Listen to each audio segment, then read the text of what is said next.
Bueno, ante todo quiero agradecer la invitación que me ha hecho el Poder Judicial y el Banco Mundial para estar en este seminario.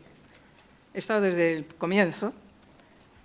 Realmente ha sido súper revelador e interesante, muy interesante para mí, oír, escuchar y cotejar opiniones con colegas de otra disciplina, de otro desempeño, pero que claramente inciden un poco en los comentarios o en las propuestas que voy a hacerles yo en estos momentos. Bueno, yo soy periodista, soy académica, quiero decir que estoy un poco, según parece, en el otro lado de la muralla. Bien, ¿por qué digo el otro lado de la muralla? Yo tengo aquí unas noticias recogidas en los últimos tiempos, desde el domingo, etcétera, que, como verán,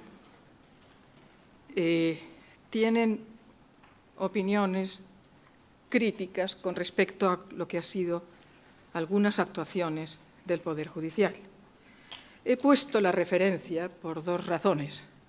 Una, primero porque hay una que es del Mercurio, otra, como verán ustedes, es de una ex ministra,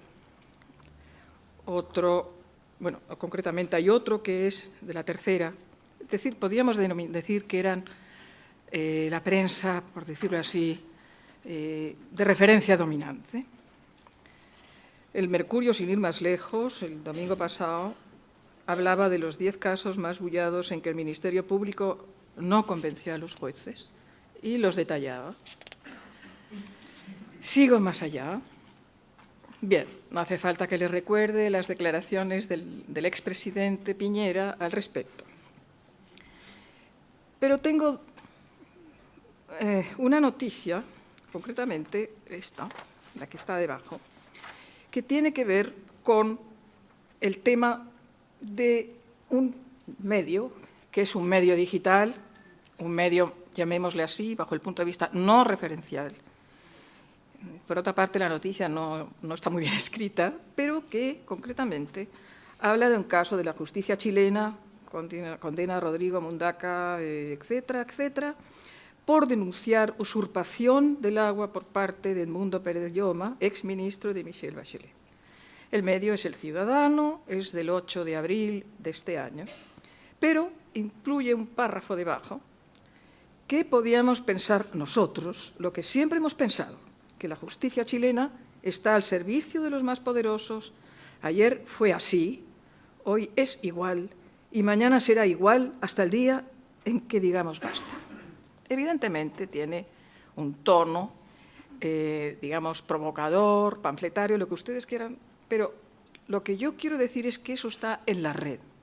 Eso puede ser contemplado, visto, leído por la, llamémoslo así, la ciudadanía. La pregunta que planteo es si las noticias anteriores se refieren a hechos o también a la percepción de los hechos. Que creo que habría que hacer la diferencia, como veremos más tarde. También he recogido las respuestas.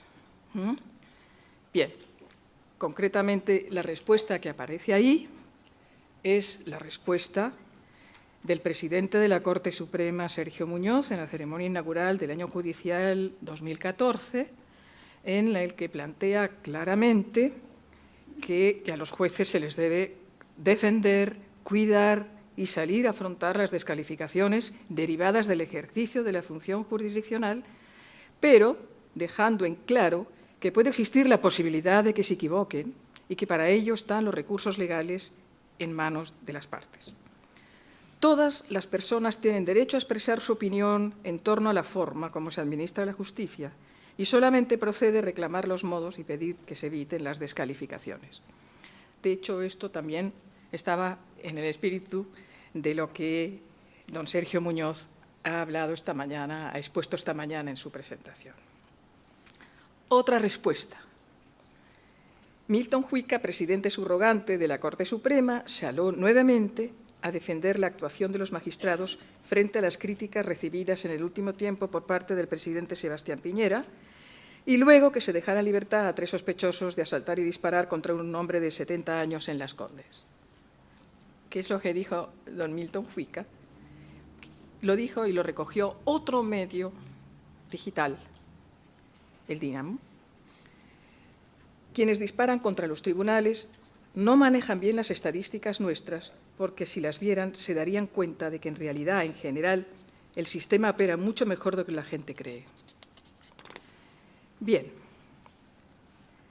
la pregunta es si realmente la pregunta anterior son hechos reales. ¿Hay una percepción de la ciudadanía con respecto a los hechos? La verdad es que si tenemos que trabajar el concepto de percepción me parece clave, porque últimamente no sé si se han dado cuenta que cuando se habla de que alguien ha visto algo, hay una percepción en la ciudadanía de que pasa algo, hay una percepción de que ocurre algo. Claro, a ver, la percepción es un proceso cognitivo, claramente, pero está realizada por cada persona, y lo que es clave para lo que nosotros estamos hablando es que, primero, es para cada persona, está ligada a sus experiencias y a sus expectativas. ¿De acuerdo?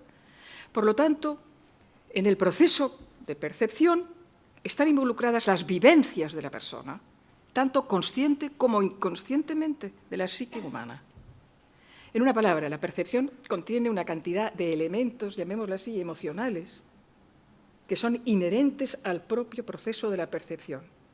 Pero, por otra parte, no puede existir cognición, no puede existir conocimiento si no hay una percepción previa.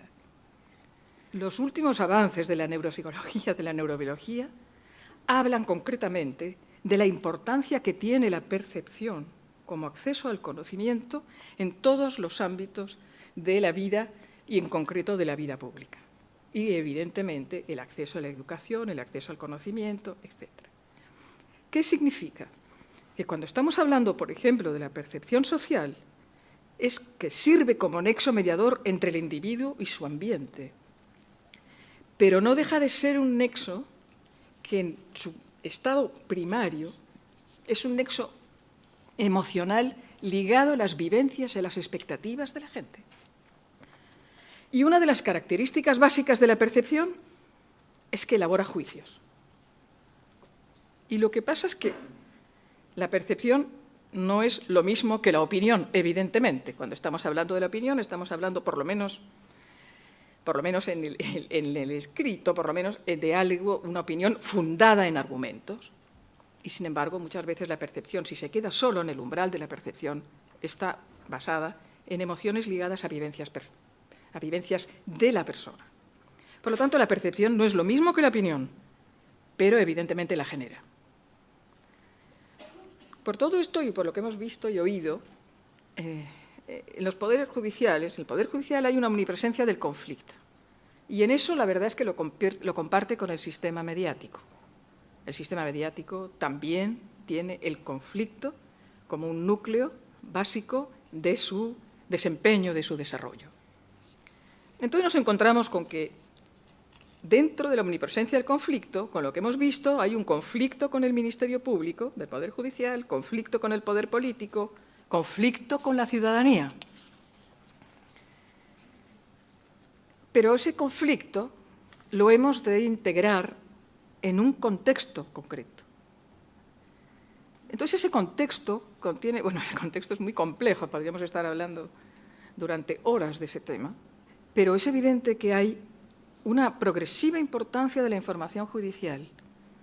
Claramente, las noticias sobre temas ligados al ejercicio y al desempeño de la justicia ocupan cada vez más espacio. Nuevos roles del periodismo en el siglo XXI, una ciudadanía empoderada y una democracia que exige cada vez mayor transparencia. Es evidente que cada vez, como he dicho, las noticias sobre hechos judiciales no solo aparece en los medios, sino que despierta gran interés en la ciudadanía, porque afectan en gran parte a vivencias experimentadas por la ciudadanía, por cada uno de los ciudadanos y en distintos ámbitos, porque una de las características de la noticia judicial es que es transversal. Recorre todos los ámbitos, llamémoslo así, de la vida y, por supuesto, de los medios. Tenemos casos recientes, bueno, recientes algunos no tanto, pero el ámbito económico, la Polar, el caso Cascadas, etcétera, político, deportivo, social, religioso, etcétera. Si nosotros abrimos las páginas de un periódico o vemos los noticiarios de la televisión, nos encontramos con que posiblemente hay conflictos ligados a la justicia en cada uno de los ámbitos, de los sectores, de las secciones, de los medios. Entonces, lo que ocurre es que, por otra parte, ¿estoy aquí bien? No, me he equivocado. Perfecto. El contexto del conflicto, la progresiva importancia de la información judicial, nos encontramos con que invade todo lo que es el ámbito informativo. Pero, por otra parte, los nuevos roles del periodismo hacen que los medios sean, en estos momentos, uno de los ámbitos de expresión más importante donde participan activamente todos los actores y, por lo tanto, cualquier actor público que quiera participar claramente en la vida pública sabe que tendrá que utilizar los modernos medios de comunicación social. Si uno quiere vincularse con la ciudadanía, si uno quiere vincularse con lo que es la calle, realmente no va a tener más remedio que usar estos medios. Llamémosle que hay 4 dimensiones para estos medios, llamémoslo así para el periodismo del siglo XXI. Lo que podríamos llamar la dimensión socializadora, el espacio de ejercicio de la ciudadanía, agentes, llamémoslo así, educativos, y protagonistas del ocio de las personas, lo que podríamos denominar la sociedad del espectáculo. Bien, cuando estamos hablando de la dimensión socializadora de los medios, nos encontramos con que, en principio, tienen 5 necesidades básicas para que la gente consuma los medios. Todas a la vez, a veces alguna. La cognitiva, quieren tener información. La afectiva, vivir emociones propias, ajenas. La farándula es un caso muy claro, pero no solo eso. Es decir, cuando yo he sido víctima de un robo, de un delito, llamémoslo así, lo que se denomina delito común, y me encuentro con que hay otra persona que también lo ha sido, me siento ligada, me siento vinculada emocionalmente con esa persona. Entonces, depende de cómo lo plantee el medio, evidentemente se crea, por decirlo así, una opinión compartida, basada en una percepción compartida. Hay una necesidad de integración personal. Uno alcanza estatus, confianza en sí mismo, según qué medios se consuman. Y esto es importante, la integración social. El compartir mensajes facilita las relaciones sociales y no hay nada más fácil que compartir mensajes en el ámbito de la percepción, en el ámbito o de unos hechos que no tienen demasiada, comillas, dificultad en ser comprendidos, como puede ser el delito común. Y por último, evidentemente, la distracción. La gente libera sus tensiones viendo programas de entretención, ¿no? La otra dimensión, que son los medios, que son espacios para la ciudadanía, es que cada vez eso ha hecho que la interacción con el público sea cada vez mayor. Bien, no hace falta que aquí expliquemos el rol fundamental que implica el blogs, Facebook, Twitter, etcétera, que eso, queramos que no, es una, comillas, como queramos, toma de poder por parte del receptor. El receptor muchas veces ya no pasa a través de los medios tradicionales. El receptor tiene su propio espacio, accede a ese espacio y dice lo que quiere en ese espacio. Por lo tanto, lo que pasa es que, por una parte, muchas veces algún actor explica algo y si oculta algo, siempre habrá alguien que diga, usted está ocultando algo porque yo estuve ahí y vi que pasaba de otra manera. Por lo tanto, eso demanda una transparencia informativa en todos los ámbitos de la vida pública.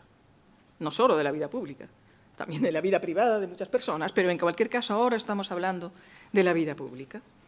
Y también implica una progresiva presión de los ciudadanos sobre los contenidos informativos. En una palabra, los ciudadanos no solo presionan al Poder Judicial, presionan a los medios, evidentemente. También los medios son agentes educativos, en el sentido más amplio de la palabra. Nos encontramos con que se han convertido en vehículos de adquisición y transmiten conocimientos. Son referentes esenciales a la hora de conceptualizar el mundo, de obtener una conceptualización del mundo y también una opinión sobre los acontecimientos. Y también juegan un rol imprescindible a la hora de la educación no formal, no es la educación de la escuela o de los colegios, sino lo que ofrece modelos de comportamiento. Y realmente ya se sabe hace tiempo que la gente habla y opina de lo que dicen los medios e ignora lo que no está en los medios. A eso hay que añadirle lo que se denomina la sociedad del espectáculo. Estamos en la sociedad del espectáculo, nos guste o no nos guste. No se puede entender la cultura contemporánea si no se comprende, si no hay espectáculo. La diferencia es que antes había espectáculo, ha habido siempre en la vida, pero eran sociedades con espectáculo. Esta es la sociedad del espectáculo, que son temas distintos. ¿Por qué? Tengo aquí una cita de un colega que dice: el espectáculo impregna hasta tal punto la vida de los ciudadanos que en las sociedades más desarrolladas han acabado por convertirse en espectáculo desde la política, con sus impresionantes shows electorales, hasta la religión, como lo demuestra concretamente el relieve que han ido adquiriendo los predicadores electrónicos, y esto lo podemos ir haciendo extensivo a muchos de los ámbitos, entre ellos el Poder Judicial. La aparición de la figura del juez estrella, que por ejemplo en España sabemos algo de eso, forma parte de ese tema.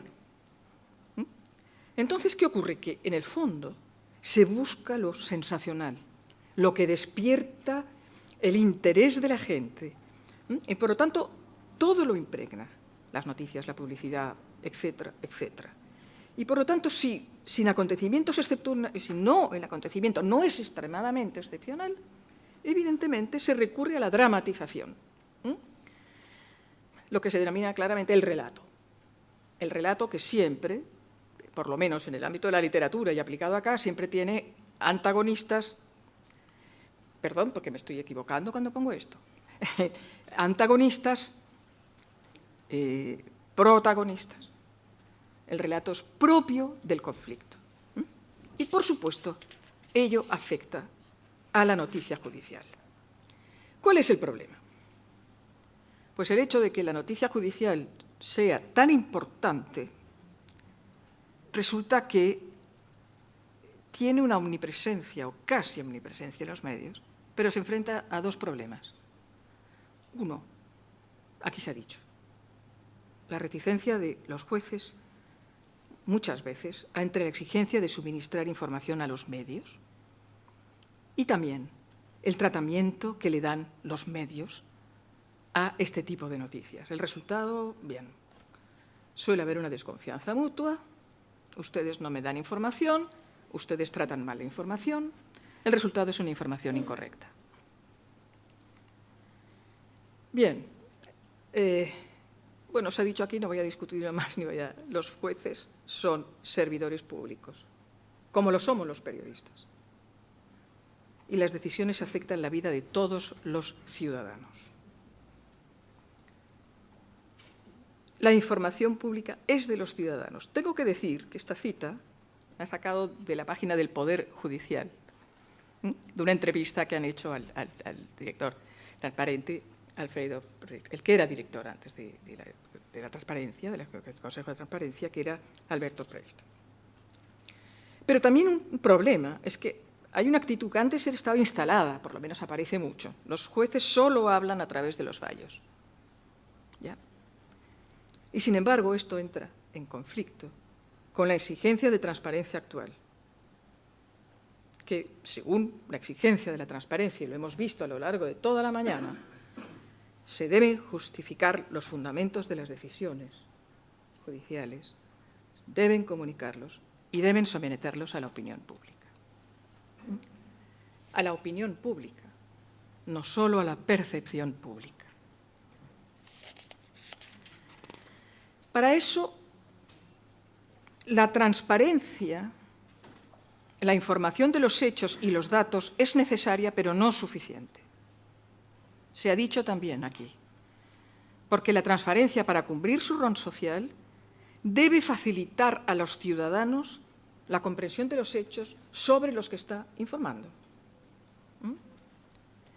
Entonces, ahí nos encontramos con el problema de los medios. Si había un problema, llamémoslo así, con los jueces, ahora tenemos un problema con los medios. Y el problema, y estoy, llamémoslo así, simplificando mucho, pero en general y con todas las honrosas excepciones, hay poca especialización de los periodistas en el ámbito judicial.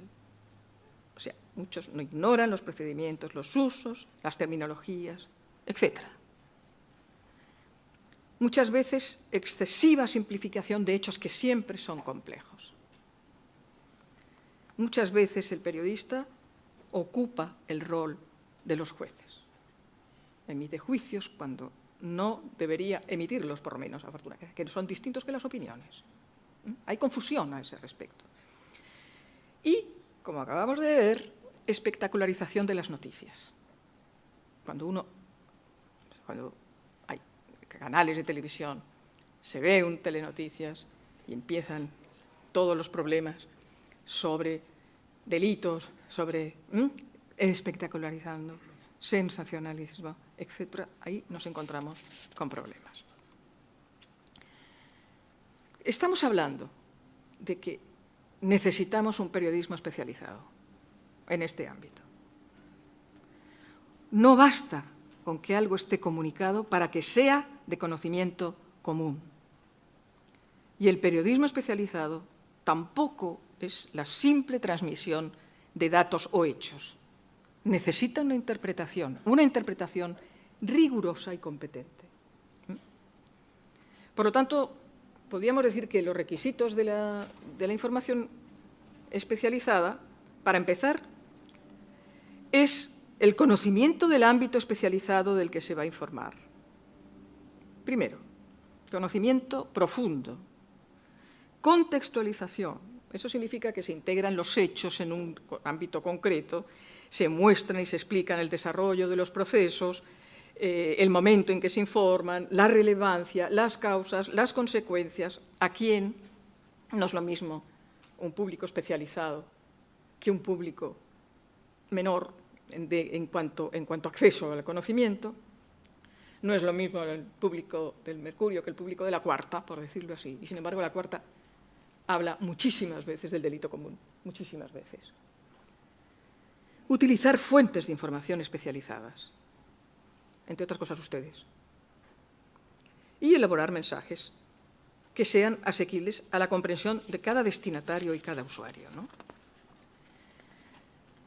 Entonces, ahí claramente, esa información, para que la labor de ustedes sea conocida, para que la labor de ustedes llegue al público, tal como es, realmente es necesario, llamémoslo así, un abordaje conjunto de ustedes, del Poder Judicial, de los jueces y del sistema mediático. Ojo, el abordaje conjunto no significa que los medios dejen de ejercer el necesario control social sobre el Poder Judicial. No, nunca se puede dimitir de esa responsabilidad. Como tampoco pasa que no podemos obviar que, de la misma forma que existe un control social y debería existir sobre los poderes públicos, si el sistema mediático, si los medios no cumplen con su función y transmiten informaciones erróneas, es evidente que es absolutamente necesario que exista una crítica por parte de los poderes públicos, en este caso el Poder Judicial. Dicho esto, yo creo que hay que empezar a apuntar algunas soluciones, por lo menos, aunque fueran, no sé, como un principio, aunque ya se han hecho cosas, pero yo creo que el sistema judicial debe ser conocido y comprendido por los ciudadanos, por la importancia que tiene. Y en ese sentido hay una labor de pedagogía necesaria. Por eso yo decía que los medios también tienen un ámbito educativo, en ese punto, en el sentido más amplio. Para ello yo creo que en el ámbito de los medios, los periodistas de tribunales deben de tener una formación especializada. En general, lo que ocurre es que, con honrosas excepciones también, el periodista que va a cubrir tribunales es un periodista que lo ha hecho durante muchísimo tiempo y entonces ahí ha adquirido una experiencia que le hace conocedor de fuentes, que le hace conocedor de terminologías, etc. Pero hoy, sinceramente, no basta con eso. La responsabilidad que exige una sociedad democrática en estos momentos necesita, demanda una formación superior especializada en el campo del periodismo, de los medios. Entonces, también lo es por la labor que tiene, la importancia de los tribunales y la existencia también de un público cada vez más exigente y formado, al que hay que informar necesariamente, con rigor, comprensiblemente, porque es así como van a adquirir conciencia y conocimientos de lo que es no solo los efectos del sistema judicial, sino los procedimientos y los derechos que tienen y también los deberes.